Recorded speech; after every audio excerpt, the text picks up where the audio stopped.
Pagkagaling sa school guys, pagkatapos magsundo sa kambal ay ito, mag-prepare na kaagad ako ng aming dinner kasi nga mabilis maggutom ang dalawa at wala nga silang snacks sa school. So, ang dalawa naman ay inutusan kong mag-review. Nag-aaway kasi silang dalawa kaya yan yung punishment nila, magsulat ng ABC at numbers. Ito talaga ang paboritong gulay ni Tad tsaka ni Brayden. Si Dawson naman napipilitan siyang kumain dahil nga nakikita niya ang tatay niya at si Brayden. Pero ako, kumakain lang ako pero not my favorite. So, mahilig si Tad dito. Kaso ang gusto niya ay, ang lagi niyang ginagawa dati ay yung sa lata na. So, ako naman, mas gusto ko yung fresh talaga kasi yung process na kasi yun eh. Parang luto na siya, iinitin mo na lang. Yung lagi niyang niluluto dati.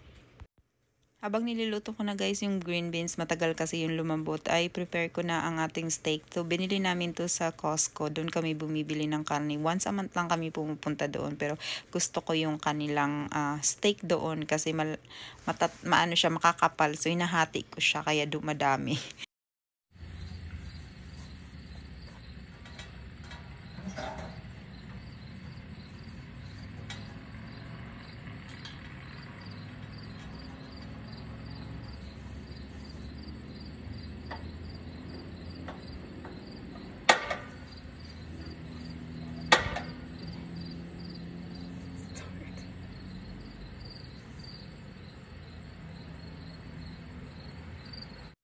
Natatakot lagi ako mag-start sa grill na yan. Tsaka nahihirapan ako. Ilang beses na akong tinuturuan ni Tad. Kaso nga lang, wala akong choice kasi late na guys, umuwi si Tad. Lagi siyang overtime. Kapag hinintay ko pa siya ay sobrang late na at gutom na nga ang mga anak ko. Kanina pa nagtatanong kung ilang oras daw matatapos. Oh, good job. Okay. Did you mess something up? No, you can play with your brother now, okay? Habang hinahantay ko maluto ang green beans at yung steak ay nagsaing na rin ako guys kasi hindi ko talaga kayang walang kanin kapag ganitong may ulam na karne. Dapat talaga may kanin ako. So ito nagbabalat na nga rin ako ng patatas kasi kapag ganitong may steak dapat meron ding patatas. Yan talaga yung mga Amerikano. Paborito nilang side dish yan guys, yung mashed potato. Mabilis lang naman gawin. Tinuruan lang ako ng aking biyanan kasi hindi ko alam.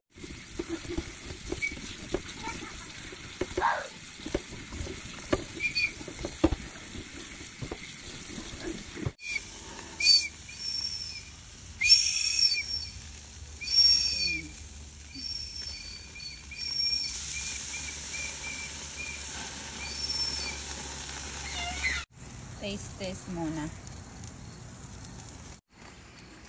Oh no, it's gonna get Dad, you have to stay. Perfect.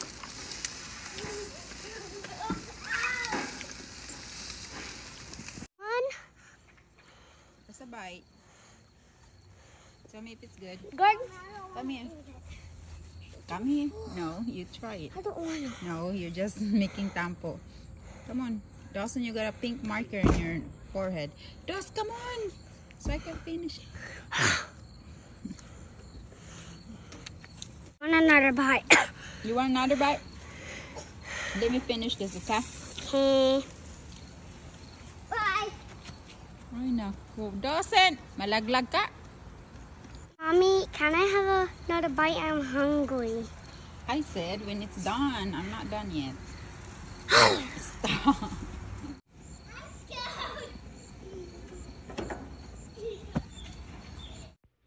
Tapos na guys ang steak, so I'm making plates for the boys, tamang-tama at pauwi na rin si Tad. Tinatanggal ko nga pala yung taba kasi ayaw nila, parang tatay din nila, namanang-mana nila yan sa tatay nila. Ayaw nila ng may taba. Don't worry, ako ang kakain yan. Gusto ko yung may taba kasi parang feeling ko yun talaga yung may lasa, pero sila ayaw nila. Gusto nila yung ganyan, yung meat lang talaga. So ito hinihiwa-hiwa ko na yung para sa kambal.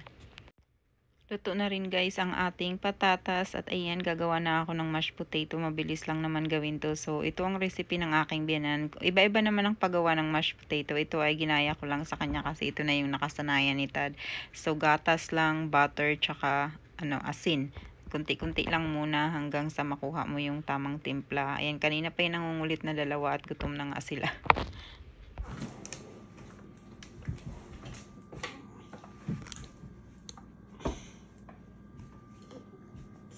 Where's Daddy's plate? Over here. Mommy, I can eat it. Hold on, give me a minute. I can too. Give me a minute. Mommy, put it on me first. Yeah, it's on you. Ready? Yeah. Ready?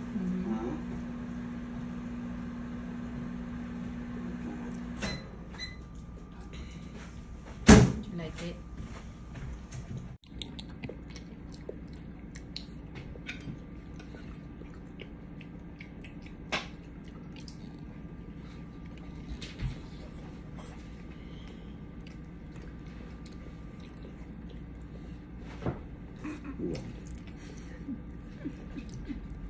Back, Loki.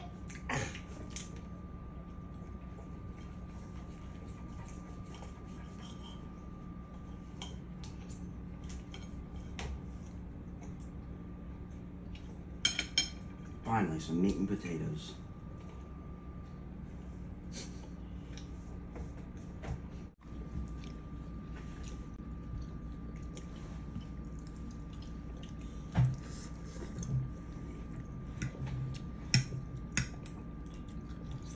What is this bug? Yeah, paint. I never have time. This bread is good. This is good. Uh-oh.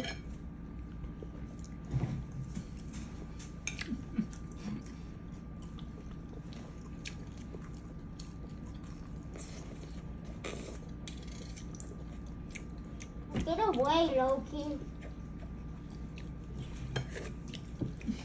Finish all your beans. That's some for me. Save some for him.